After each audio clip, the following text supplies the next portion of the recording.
अरहंत सिद्ध सूरी उपाध्याय साधु अर्थ के प्रकाशी मांगलिक उपकारी है। तिनको स्वरूप जाने राग ते भरी जो भक्ति कार्य को नवाई स्तुति को ऊंचाई। धन्य धन्य तिन के काज सब आज भये कर जोड़ बार बार वंदना हमारी है। मंगल कल्याण सुख सो हम चाहते हैं, हो मेरी ऐसी दशा जैसी तुम नारी है। हो मेरी ऐसी दशा जैसी तुम नारी है। हो मेरी ऐसी दशा जैसी तुम नारी है। क्षत्र चूड़ामणि नामक ग्रंथ के आधार से वादीप सिंह सूरी हमें अनेक प्रकार की शिक्षाएं दे रहे थे। राजा और रानी का जीवन परिचय अत्यंत संक्षेप में बतलाने के उपरांत अब सद्भाग्य की दुर्लभता की ओर हम आगे बढ़ते हैं। राजपुरी नामक नगरी की महिमा भी गाई, उसके राजा सत्येंद्र और रानी विजया की महिमा को भी बताया गया।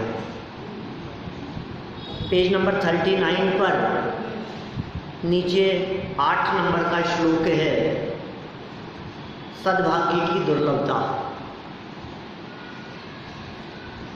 सत्यप्यन्तः पुरस्त्रीणां समाजे राजवल्लभा सैवासीन्ना पराका चेत् सौभाग्यं हि सुदुर्लभम्।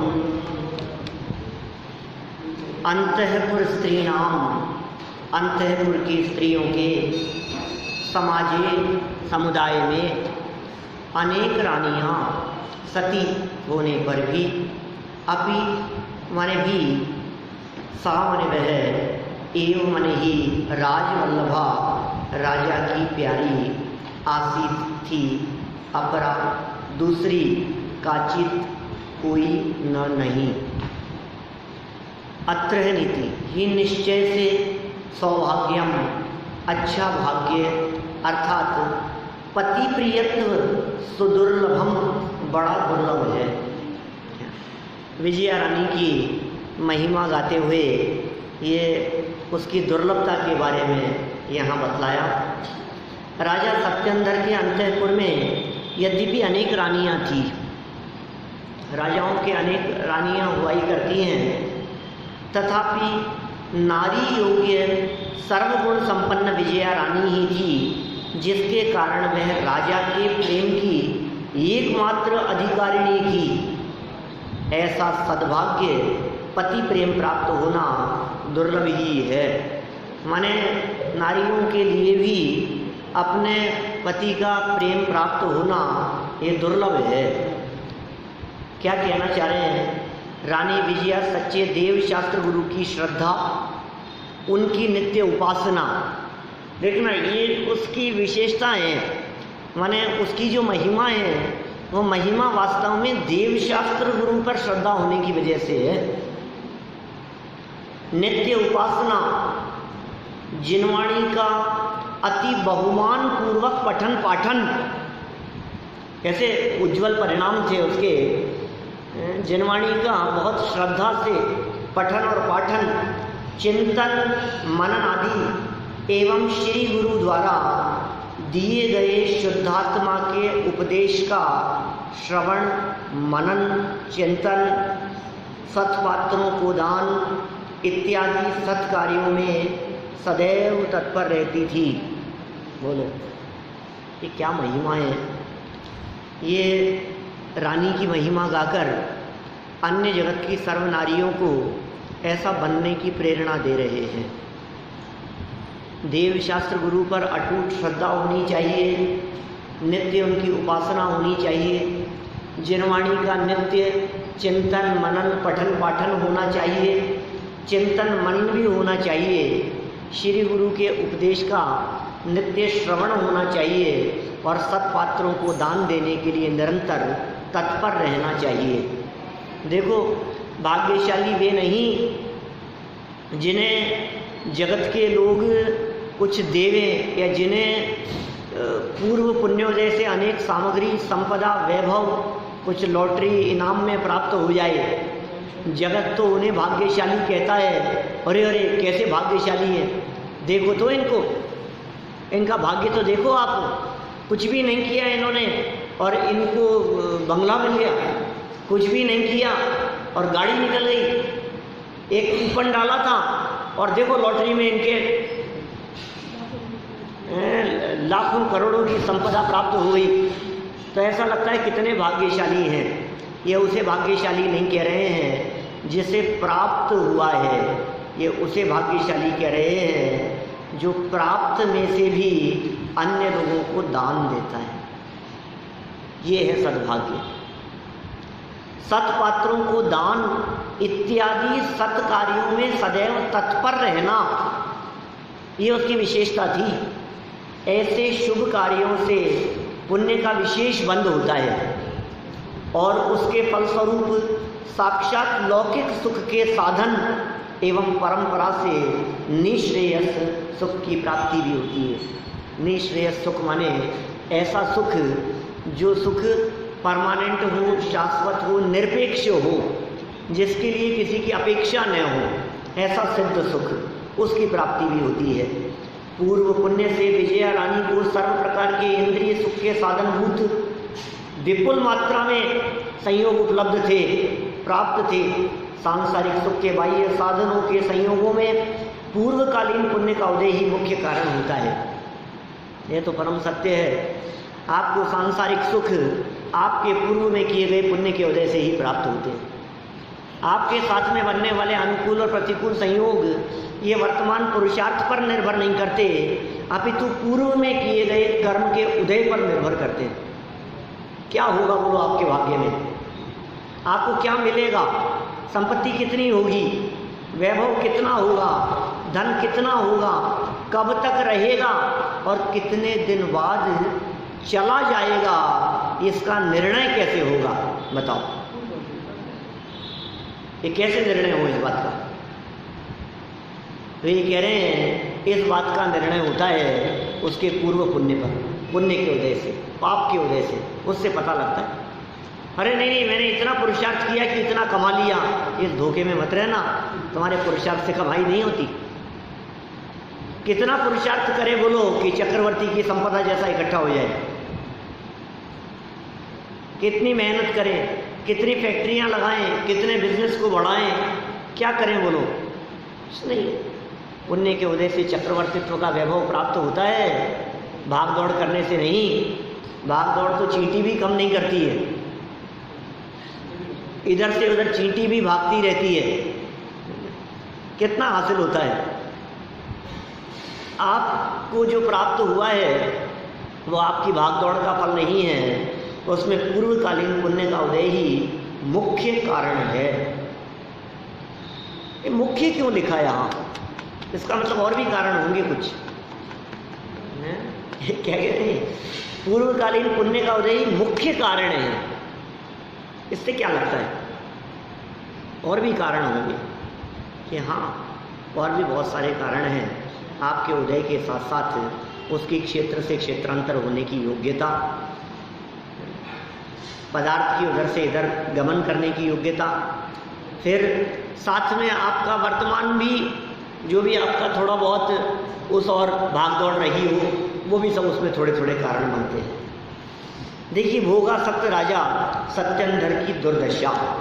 ओह, कैसी बात कह रहे हैं ये। जिस राजा की अभी इतनी महिमा गा रहे थे, अब उस राजा की दुर्दशा की बात कर रहे हैं। देखो तो सही उदय की विचित्रता। कुछ काल पहले जैसे सारा जगत धन्य कह रहा था, आज उसकी कैसी दुर्दशा हो रही है। समय बदलते देर नहीं लगती।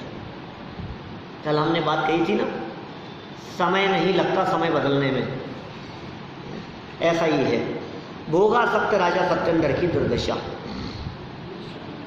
निष्कंटकादि राज्योयम राजा राज्ञी मनारदम रमयन्नान्यदज्ञासीत् प्राग्रहरोऽपि सन्।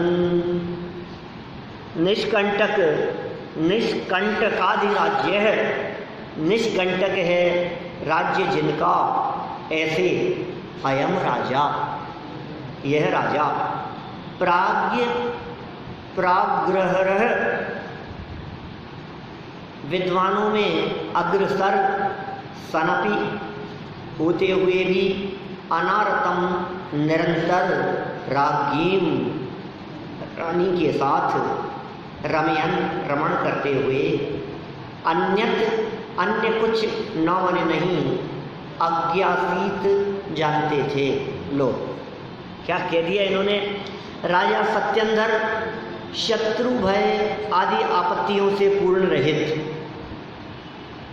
विद्वानों में श्रेष्ठ हैं, शत्रु का भय नहीं है उनको, इसलिए भय नहीं है कि महासमर्थ योद्धा हैं, शक्तिशाली हैं, वे जानते हैं कि आस पड़ोस में कोई ऐसा राजा नहीं है जो हमारे ऊपर आक्रमण कर सके, किसी प्रकार का भय नहीं और किसी प्रकार की आपदाएं आपत्तियां उनके ऊपर आने वाली नहीं है, बहुत भले प्रकार जानते हैं, विद्वानों में भी सर्वश्रेष्ठ हैं। किंतु कह करके बात बदल, किसी प्रकार का कोई, देखो जिसके ऊपर कोई नहीं होता है ना, उसका समझ लो आप अधोगति का काल नजदीक आ गया। आप उसको विद्वान कैसे कह सकते हो जो परमेश्वर को ढूंढ रहा हो? उसको विद्वान कैसे कह सकते हो जो परमेश्वर को ढूंढ रहा हो? सुनो तो सही, परमेश्वर नहीं खोजने वाले थे तब तो विद्वान थे, विद्वत्ता थी, किंतु कहकर के कह रहे हैं इतना होने पर भी अब बुद्धि बदल गई। अब क्या कहें उनको, परमेश्वर खोजने वाले तो विद्वान नहीं हो सकते, लेकिन वो परमेश्वर नहीं खोजते थे, न्याय नीति ईमानदारी से राजपाट करते थे, सारे प्रजा में सुख शांति थी, अपनी विद्वत्ता से जगत के जीवों का न्याय किया करते थे, समस्याओं का समाधान किया करते थे, स्वयं भी आत्मा के अतीन्द्रिय आनंद का रसास्वादन करते थे, लेकिन समय ऐसा बदला तो क्या क्रमबद्ध पर्याय, अब ये समय बदल गया, देखो आप विषयों की आसक्ति में उलझ गए। ऐसा होना था, ऐसा ही होना था, ऐसा ही हो गया, समझ लो पुरुषार्थहीनता के जैसी गति वैसी मति, तादृशी जायते बुद्धि, और फिर नीचे लाइन में कहा यादृशी भवितव्यता, जिसकी जैसी होनहार होती है, क्या कहते हैं विनाश काले विपरीत बुद्धि, ये सारी जो बातें कही गई है, बड़े बड़े विद्वान लोग भी, अरे रावण जैसे सम्राट के साथ भी तो यही हुआ, वो कोई कम विद्वान नहीं था रावण, उसकी विद्वत्ता भी बहुत थी, लेकिन विनाश काल आ गया था तो बुद्धि भी विपरीत हो गई। यहाँ भी ऐसा ही है, क्या करें, जिनकी गति बंध गई हो, जिनका उदय खोटा आने वाला हो, जिनका राज्य छिनने की अवस्था आने वाली हो, जिसके तीव्र पाप कर्म का उदय आने वाला है, उसकी बुद्धि फिर जाएगी, ये बुद्धि फिर गई, ये किंतु कहकर के बात बदल दी। विद्वान थे, योग्य थे, समझदार थे, श्रेष्ठ विद्वानों में उनका नाम था, शत्रुओं का भय नहीं था, शायद ये भी एक कारण बन गया। हमारे ऊपर कौन है, हमें कौन क्या कह सकता है, हमारे ऊपर किसकी चलेगी, शांति से, अरे मज़े से चल रहा है, सब बढ़िया चल रहा है, तेरे बढ़िया की सोच में तू उलझ गया और अंदर के व्यक्ति तुझे खा गए। हाँ निश्चित रूप से होंगे, किंतु विषयों की आसक्ति में उलझ गए, इस कारण वे विजया रानी के साथ विषय भोग में अपना बहुमूल्य समय खोते हुए भोगासक्ति के कारण राज्य व्यवस्था के संबंध में भी किम कर्तव्य विमूढ़ हो गए। किम कर्तव्य, क्या करें, करने योग्य क्या है, मूढ़ हो गए, किम कर्तव्य विमूढ़ हो गए। सोचने लगे क्या है, कुछ नहीं, अब तो जो सहज चल रहा है, सब कुछ शांति अपने आप चल रहा है, मेरे को क्या करना है, ऑटो पायलट पे डाल देते हैं ना, अपने आप चल रहा है, सब ऑटोमेटिक चल रही है सब चीज़। बिजनेस वगैरह में क्या होता है, शुरू में तो मेहनत करके उसको जमाते हैं, फिर बाद में क्या होता है, फिर वो ऐसे मोड़ पर ला करके छोड़ देते हैं, क्या पता है यहाँ से सामान आना है, यहाँ जाना है, इतने का बिकना है, ऐसा होना है, सब एक ऑटो चलती रहती है वो सब चीज़ सिस्टम के अनुसार। अब कोई ज़्यादा मेहनत करने की ज़रूरत नहीं होती। राज्य को भी इन्होंने बहुत अच्छे रीति से संभाला और अब एक ऐसे मोड़ पर ला करके छोड़ दिया कि सब अपने आप मुझे क्या करना है, उलझ गए। देखो क्या कह रहे हैं, यद्यपि पंचेंद्रियों की भोग सामग्री, रूप संपदा, राज वैभव, ऐश्वर्य, कुलवंती नारी, आज्ञाकारी पुत्र एवं सेवकादि अन्य सर्व अनुकूल बाह्य सामग्री पूर्व पुण्योदय से ही प्राप्त होती है। लो कितनी बातें कह दी इन्होंने, ये सब पूर्व पुण्योदय से प्राप्त होती है। कितनी कितनी बातें। निरोगी काया पहला सुख, फिर घर में माया, राज वैभव, ऐश्वर्य, फिर सुलक्षणा नारी और पुत्र आज्ञाकारी। क्यों सारी बातें लागू हुई ना इसके ऊपर। पहला सुख निरोगी काया, दूजा सुख हो घर में माया, तीजा सुख सुलक्षणा नारी और चौथा सुख पुत्र आज्ञाकारी। ये सब मिल गए इनको। बाह्य सामग्री पूर्व पुण्योदय से प्राप्त होती है, परंतु इनके भोगने का भाव पाप भाव ही है। बोलो, मिला पुण्य के उदय से है लेकिन बांध रहा है पाप। भोगों की प्राप्ति, संयोगों की प्राप्ति, वैभव मिलता कैसे आज जब पुण्य के उदय से प्राप्त हो रहा है ना, ये सब मिला है पुण्य के उदय से, लेकिन उसमें उलझे रहना ये पाप भाव है। गाड़ी, बंगला, मोबाइल, लैपटॉप, आईपैड, टीवी, साधन सुविधाएं सब जो भी मिली हैं उसमें उदय तो निश्चित रूप से पुण्य का था। पुण्य का उदय, अब उनके मिल जाने पर उनके भोगने का भाव ये पाप भाव है, उनसे विरक्ति का भाव ये पुण्य भाव है। उनमें रस न लेवे ये पुण्य भाव है। अब उसमें लगा रहे तो पाप बांधे और उसमें न लगे तो पुण्य बांधे। अब ये तो कह रहे हैं यहाँ सामग्री मिल गई, भोगने का भाव तो पाप भाव ही है भाई साहब। कितना भी मिला हो, कैसे भी मिला हो, भोगोगे तो पाप ही बनेगा। गुड़ पर मक्खी की तरह राजा सत्येंद्र के भोगों में सतत आसक्त रहने से, उनके पूर्वकृत पुण्य का निरंतर क्षय होने से आय रहित धन के व्यय के समान पुण्य भी अस्ताचल की ओर गतिमान हो गया और पाप दिन दूना रात चौगुना वृद्धिंगत होता गया।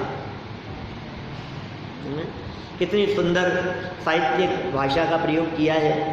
गुड़ पर बैठी हुई मक्खी आसक्त हो जाती है। आप जानते हैं फिर क्या होता है उस मक्खी का? वो गुड़ पर ही चिपक करके मर जाती है। वो उसके मिठास की वजह से वो उस पर बार बार आकर के बैठी थी। फिर हुआ क्या?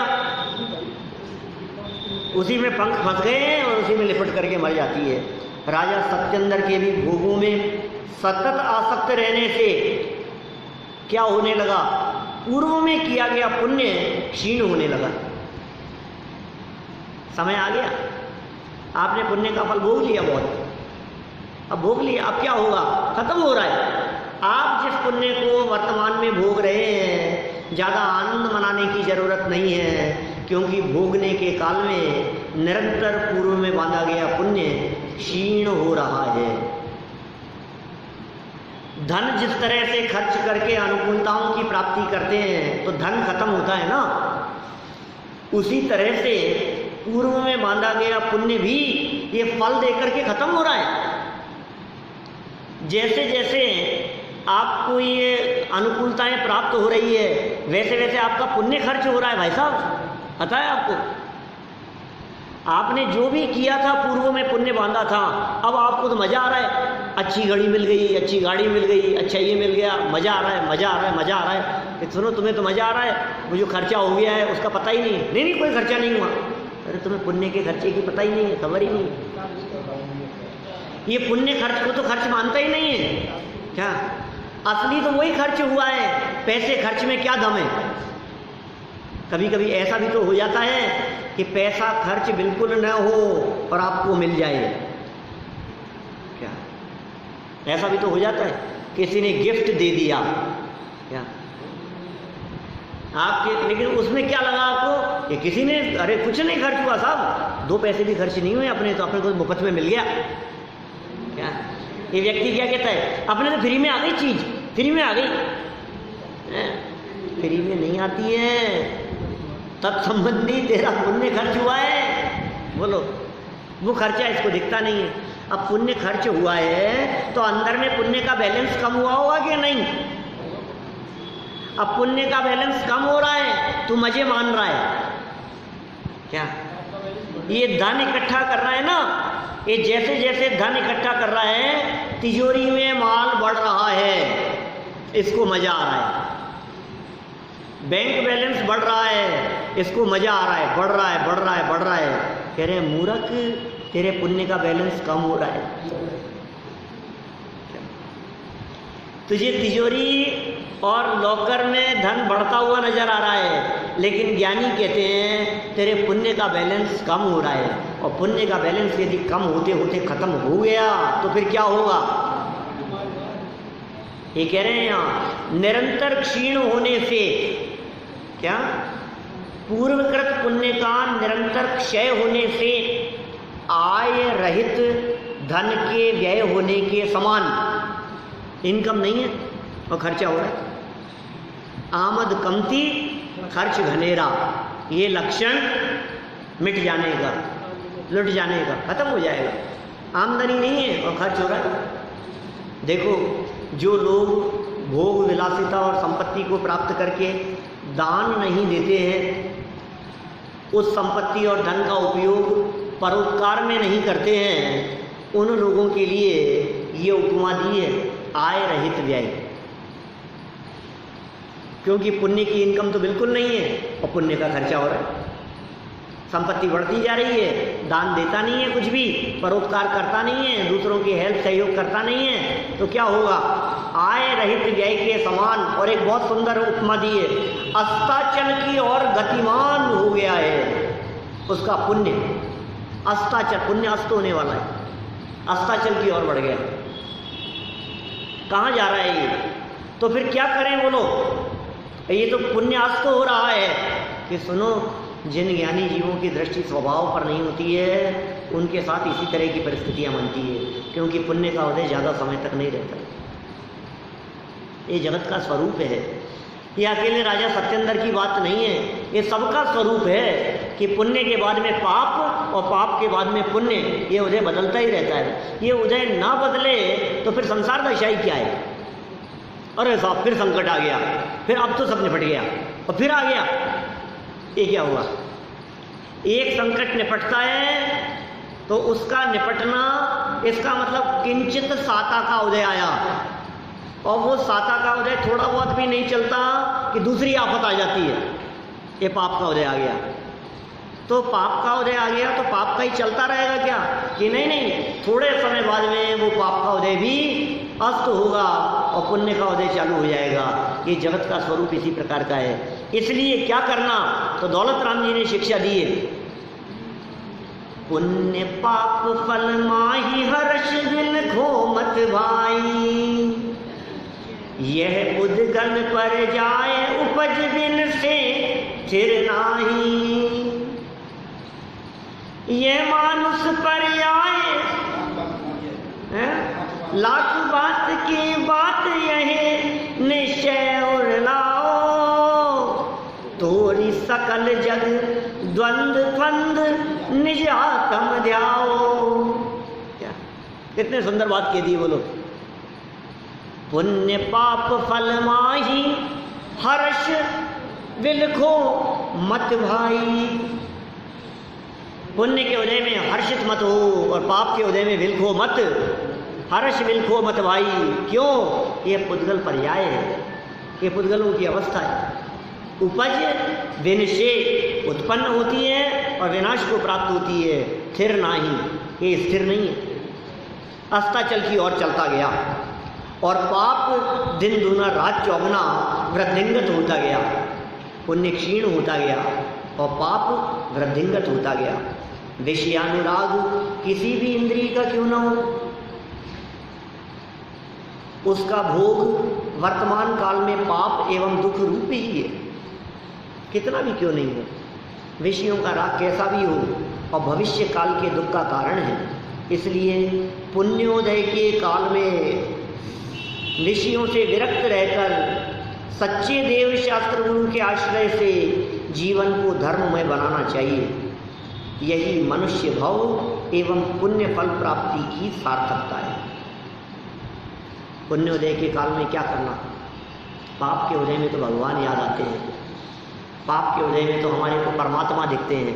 पुण्य के उदय में क्या करना कि पुण्य के उदय में देव शास्त्र गुरु का समागम जो करते हैं वो पाप के उदय से बच पाते हैं। तो जीवन को देव शास्त्र गुरु इनके आश्रय से धर्ममय बनाना चाहिए, मनुष्य भव को सफल करने का प्रयास करना चाहिए। इसमें मनुष्य जन्म की भी सार्थकता है और पुण्य का जो फल हमें प्राप्त हुआ है उसकी भी सार्थकता है। सोचो क्या करना चाहिए, ये स्वयं निर्णय करें इस चीज के बारे में। देखिए क्या कह रहे हैं, विषयासक्ति सद्गुणों की नाशक, सद्गुणों को नाश कर देती है विषयासक्ति। विषयासक्त चित्तानां गुणः गोवान नश्यति, न वैदुष्यम न मानुष्यम नाभिजात्यम न सत्यवाक्। बहुत सुंदर है श्लोक, एक बार धीरे आधा आधा बोलता हूँ मैं, रिपीट करना। विषयासक्त चित्तानां, थोड़ा सा बोलेंगे ना तो वो जो आलस प्रमाद है ना थोड़ा सा मौसम की वजह से वो थोड़ा कम होगा। विषयासक्त चित्तानां गुणः गोवान नश्यति, विषयासक्त चित्तानां गुणः गोवान नश्यति, न वैदुष्यम न मानुष्यम नाभिजात्यम न सत्यवाक्। देखो क्या कह रहे हैं, अत्र है नीति, नीति कह रहे हैं विषयासक्त चित्तानां, माने विषयों में आसक्त है चित्त जिनका, ऐसे पुरुषों के जिनका चित्त विषयों में आसक्त है, जिनका चित्त भोगों में आसक्त है। को वा कौन से, गुण गुण न नहीं नश्यति नष्ट होते हैं। विषयासक्त जीवों के कौन से गुण नष्ट नहीं होते, सर्व गुण नष्ट हो जाते हैं। जहाँ विषयों में आसक्ति पड़ी वहाँ सर्व गुण नष्ट हो जाएंगे। सब तरह के स्पर्शन इंद्रिय के भोग हों चाहे रसना इंद्रिय के भोग हों, घ्राण चक्षु कर्णेंद्रिय किसी भी इंद्रियों के भोग हों, क्या नष्ट नहीं होता उनके, सब नष्ट हो जाता है, सब खत्म हो जाता है। शास्त्रकारों ने पांचों इंद्रियों के विषयों में फंसे हुए जीवों की दुर्दशा का चित्रण करते हुए एक एक एग्जाम्पल दिया है, एक एक एग्जाम्पल। हमारा क्या हाल है, आगे कौन हवाल, क्या कह रहे हैं, स्पर्शन इंद्रिय के विषय में कौन फंस जाता है, आर्य एलिफेंट। स्पर्शन इंद्रिय के विषय में भोग में उलझ जाता है, फंस जाता है। हाथी जैसे महान बलशाली प्राणी को कौन पकड़े, और ये साधारण सा दो पाया, ये कैसे हाथी को पकड़ देगा। जंगल में विचरण करने वाले इतना विशाल काय है, यदि वो नगर में उपद्रव मचाना शुरू कर देवे तो किसी की सामर्थ्य नहीं है सैकड़ों हजारों लाखों लोग मिलकर के भी उस हाथी को कंट्रोल कर सके, ये किसी के बस की बात नहीं। तो ऐसे हाथी को कैसे पकड़ता होगा। एक महावत उसके माथे पर जाकर के बैठ जाता है, उसको कहता है बैठ तो बैठ जाता है, उठ तो उठ जाता है, चल तो चलने लगता है। ये कैसे कंट्रोल में आ गया। मैनों तक भोजन नहीं देते, अरे भोजन की ऐसी बात होगी कैसे, स्पर्शन इंद्रिय के वशीभूत होकर। जंगल में उसे पकड़ने के लिए एक बड़ा गड्ढा बनाकर ऊपर घास बिछा दी जाती है, क्या सामने हथनी को खड़ा कर देते हैं, वो दौड़ता हुआ आता है और गड्ढे में गिर जाता है। फिर क्या करते हैं सब क्या भाई, क्या करते होंगे? अरे महीनों तक खाने को नहीं देते उसको, गड्ढे में गिर जाने पर निकलने का इतना प्रयास करता है कि वो निकल नहीं पाता। 1 दिन हो गया, 2 दिन हो गया, 3 दिन, महीना, 2 महीना, 6 महीने, एक टुकड़ा खाने को नहीं दिया। और कितना लड़ेगा, कितना भागदौड़ करेगा, कुछ नहीं हो सकता। फिर क्या होता है? फिर उसको रोटी के टुकड़े देता है एक 2 पाए वाला मनुष्य गति का व्यक्ति। उसे लगता है यार ये यदि व्यक्ति नहीं होता तो मैं तो मर ही जाता। अब क्या हुआ? अब एक गन्ने का टुकड़ा उसके सामने डाला, हो ये तो ये व्यक्ति ऐसा है जिसके अनुसार मुझे चलना है। वो क्या हो गया? स्पर्शेंद्रिय के कारण उसने पूरा का पूरा जीवन परतंत्रता में बिता दिया, परतंत्र हो गया। दांत तोड़ दिए जाते हैं, हाथी दांत की कितनी तस्करी होती है। रसना इंद्रिय के कारण बतलाओ, मछलियां, स्वतंत्र जल में विचरण करने वाली मछलियों को अबे भैया कौन पकड़े? बताओ कैसे पकड़ने आ जाती हैं वो? नहीं, वो क्यों आती है? तो रसना इंद्रिय के लोभ में कुछ मिलेगा खाने को और कांटे में फंस जाती है और तड़फड़ाती है। कैसी हालत होती है आप कल्पना नहीं कर सकते। देखा कभी समुद्र किनारे ऐसे पकड़ने वाले लोग खड़े रहते हैं, नदियों के किनारे, समुद्र के किनारे ऐसे ऐसे ताक लगा करके लाइन से खड़े रहते हैं, ऐसे तार लगा करके लोग नीचे पकड़ने के लिए। और कभी कोई मछली जब पकड़ में आती है तो वो दृश्य देख करके अपना तो धूत जाते हैं, अपन प्राण गंवाती है। कभी देखे होंगे कभी आपने, कभी ऐसे दृश्य ऐसे ऐसे तड़फड़ाती रहती है, फड़फड़ उसको पकड़ता है वो व्यक्ति और उसको कैसे प्राण गंवा दिए उसने रसना इंद्रिय के कारण। घ्राण इंद्रिय, घ्राण इंद्रिय यार, जब फर्स्ट पहला एग्जाम्पल क्या था? स्पर्श इंद्रिय का क्या एग्जाम्पल था भैया? तुमसे पूछ रहा हूं। रसना इंद्रिय में और घ्राण इंद्रिय के कारण घ्राण, ये घ्राण, नासिका, नाक, इसके कारण कौन? कि भंवरा। भंवरा इतना ताकतवर होता है कि वो संदूक में बंद कर दो ना तो लकड़ी में से छेद करके निकल जाए, इतनी ताकत होती है उस भंवरे में। लकड़ी में से छेद करके, अच्छा मोटा संदूक हो ना उसमें से भी निकल जाए। लेकिन कमल की पंखुड़ियों पर जाकर के बैठता है सुगंध लेने के लिए और पंखुड़ियाँ बंद हो जाती। अब वो कमल की कितनी कोमल पंखुड़ियाँ, वो तो सोचता है अरे अभी थोड़ी सी और सुगंध ले लेने दो, बंद हो रहा है, कोई बात नहीं, कोई बात नहीं, थोड़ी देर और, थोड़ी देर और, अभी निकल जाऊंगा इसमें से छेद करके। और फिर क्या होता है? इतने में कोई आता है, उस पंखुड़ियों को तोड़ देता है, हाथी आता है और उसे कुचल देता है, वो बंद उसी में उसके प्राणांत हो जाते हैं। बोल। चक्षु इंद्रिय, मच्छर, ये पतंगे जो उड़ते हैं ना, दीपक की लौ के तरफ आकर्षित होकर के जो दौड़ते चले आते हैं, चक्षु इंद्रिय के कारण उनको रोशनी दिखती है, लाइट दिखती है उनको, उसके पास दौड़ते हैं। रोशनी दिखती है, प्रकाश दिखता है, उसके पास में दौड़ते हैं और जलकर भस्म हो जाते हैं, खत्म हो जाते हैं। कर्णेंद्रिय के कारण कौन? हिरण, सर्प। बोलो, हिरणों को कैसे पकड़ते हैं? मधुर ध्वन से, धुन से बजाते हैं और वो उस धुन के कारण वो पकड़ में आ जाता है। ऐसे सर्प को पकड़ लेते, कैसे पकड़ में आता है? बीन बजाते हैं, एक आकर के मधुर धुन में वो इकट्ठे हो जाते हैं। फिर क्या होता है? जहर निकाल दिया जाता है। अच्छे अच्छे पर्स बनाने वाले उनको लटका देते हैं, दोनों साइड से पेड़ के ऊपर रस्सी बांधते हैं, बीच में सांप को लटका देते हैं, नीचे से आग जलाते हैं, फिर चमड़ी उतारते हैं उसकी कोमल। कैसी दशा होती है उनकी। तो क्यों हो गई ऐसी दशा? इसके कारण, इसके कारण पांचों इंद्रियों के विषयों में फंसे हुए जीवों की दुर्दशा का चित्रण करते हुए आचार्यों ने एक एक प्रकार के प्राणियों की चर्चा की है। अब बताओ, ये मनुष्य गति का जीव इन 5 में से कौन से इंद्रिय के विषय में फंसा है? 5 में उलझ जाए क्या? अब क्या होगा इसका? क्या इसको खाने में भी रोज चाहिए डोसे, है ना, इसको पकौड़ियाँ चाहिए, इसको है कुछ ना कुछ चाहिए, कचौरी बनाओ, इसको ये बनाओ, इसको पकवान चाहिए रोजाना, कुछ ना कुछ। आज तो मौसम ठंडा हो रहा है, कुछ गरम गरम हो जाए। अरे वाह, ऐसे रसना इंद्री की आसक्ति नहीं छूटती है, कभी कर्णेंद्री की नहीं छूटती है, कभी स्पर्श इंद्री में फंसा रहता है। ये क्या कह रहे हैं यहाँ पर, देखो तो सही। विषयासक्त जीवों के संदर्भ में क्या कह रहे हैं? विषयासक्त चित्तानाम, बोलो, गुण गोवान नश्यति,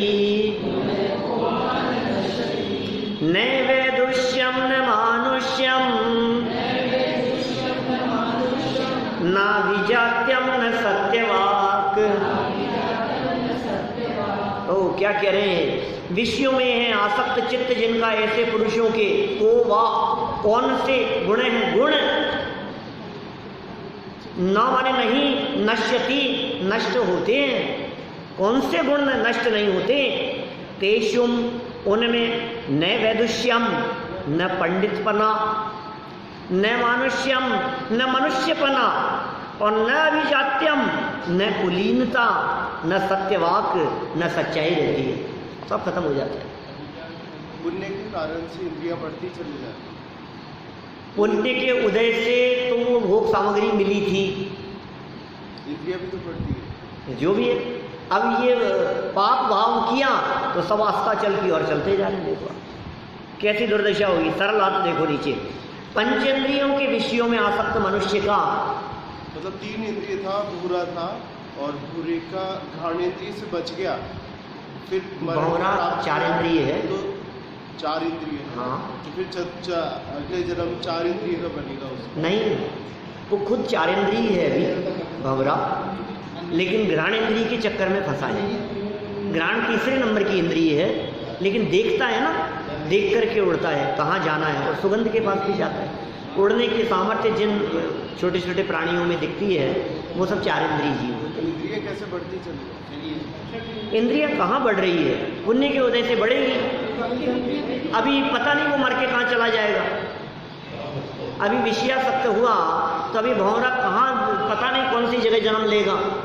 अभी उसके वर्तमान परिणाम किस प्रकार के थे, भोगों के परिणामों में मरेगा तो मर करके हो सकता है 1 इंद्रिय आदि हो जाए, हो सकता है स्थावरों में चला जाए, हो सकता है निगोद में 1 इंद्रिय 2 इंद्रिय में चला जाए, मतलब वो 4 इंद्रिय से नीचे अवस्था हो जाए। तो ये सब निर्भर करता है परिणामों के ऊपर। लेकिन निश्चित रूप से ये बात तो मान करके चलिए, भोगासक्त जीवों की गति अधो ही होनी है, चाहे वे कोई भी हो। पंचेंद्रियों के विषय में आसक्त मनुष्य का कौन सा सद्गुण नष्ट नहीं होता है? कौन सा सद्गुण नष्ट नहीं होगा? अर्थात उसके सभी सद्गुण नष्ट हो जाते हैं। विषयों की आसक्ति और सद्गुणों में परस्पर सदा से ही बैर रहा है। सद्गुण और विषयों की आसक्ति परस्पर में बैर है, इनकी शत्रुता है। या तो सद्गुण रहेंगे या विषयासक्ति रहेगी। विषयासक्ति होगी तो सद्गुण नष्ट हो जाएंगे, और जब तक सद्गुण हैं तब तक विषयासक्ति नहीं। विषयों की आसक्ति और सद्गुणों में परस्पर सदा से ही बैर रहा है। अतः विषयासक्त मनुष्य में विद्वत्ता, विषयासक्त मनुष्य में विद्वत्ता, न केवल विद्वत्ता चली जाती है, मानवता भी चली जाती है। वो मनुष्य मनुष्य नहीं रहता, पशुवत हो जाता है। खाना पीना भोगना ये तो पशु भी करते हैं, हम तो मानव हैं, कुछ तो फर्क होना चाहिए। सोना खाना पीना भोगना, बस इतना ही है मनुष्य जीवन। फिर क्या फर्क रह गया कुत्ते बिल्ली तिरंचों में, गाय भैंस भेड़ बकरियों में? वो भी तो खाते पीते भोगते हैं सब, खाना पीना सोना भोगना ये तो सब चलता है उनके भी। कुछ तो फर्क होना चाहिए। मानवता चले गई विषयासक्त जीव के, विद्वत्ता चले गई, कुलीनता चले गई, सत्य निष्ठा चले गई, विवेक चला गया, कोई भी गुण नहीं रहता, तो सब खत्म हो गया है। देखिए विषयांध पामर प्राणियों को विषयांध, अंधे हो गए हैं। विषयांध होते हैं, कुछ कामांध होते हैं, कुछ क्रोधांध होते हैं, कुछ मोहांध होते हैं। साहित्य में बहुत तरह के अंधे प्राणियों की चर्चा की है। कुछ मदांध होते हैं, मद में अंधे हो जाते हैं। बहुत तरह के अंधे प्राणी हैं जगत में। उनमें कह रहे हैं विषयों में अंधे, पामर, पामर माने भिखारी, विषयों का आ सकता है। इसका मतलब भोगों के भगत शिवपुर कैसे होगा जाना, निज पद पाना। कौन है? प्रभु से पदार्थ मांगे भक्त बन भिखारी। ये पामर है, ये भिखारी बन गया है। भक्त के वेश में आया है। कौन आया है? कि भिखारी आया है, भिखारी वेश बनाया है भक्त का।